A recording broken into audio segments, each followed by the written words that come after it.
This is a conversation that we must have. Accountability, stewardship accounts, if you may, when it comes to data of violent attack in the election, not just in Bayelsa State right now, in Kogi and Bayelsa Imo State, the violent attack that was experienced, both directly from the police, from citizens. We could hear in Owerri how 10 gunmen in broad daylight came out with their guns. And how did they even manage to drive into the space where the election was holding? How were they able to cross all the blocking? Exactly. And now you have the one of Bayelsa, where we learned that people with automatic rifles came to make their way, and that of Kogi and all of that panda. Some were caught in Kogi in military camouflage. All of these panda. So FIDA is saying there is need to check this now to ensure that it's nipped in the bud before Ondo 2024 and towards 2027.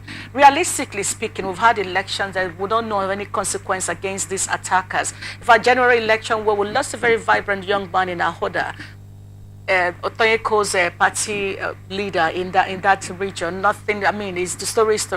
Yeah. We lost there's several political election-related violence, during, and after. Nothing is usually done about it. So now FIDA is saying, for the sake of the gender involved, because this limits the women from participating in election.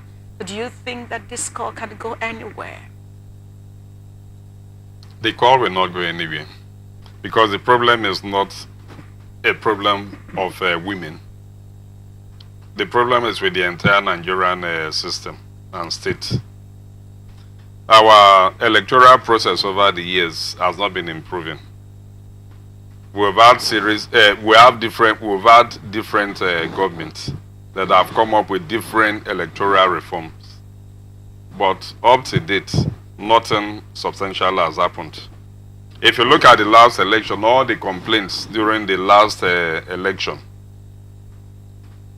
they are still there.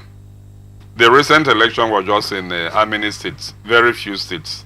And yet, both INEC and Nigerian people were not able to get it right.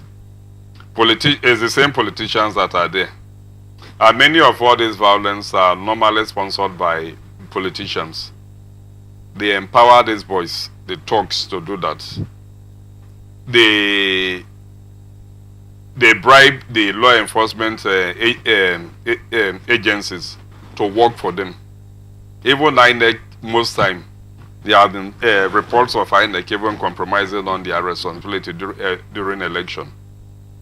So not until serious electoral reform is in place, and the government is also serious about the implementation of these reforms, we will continue to see violence.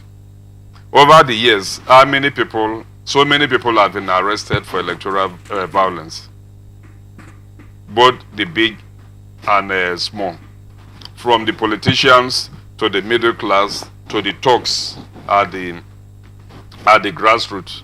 How many of these political, those that commit electoral violence have been prosecuted? How many of them have been jailed? Nothing.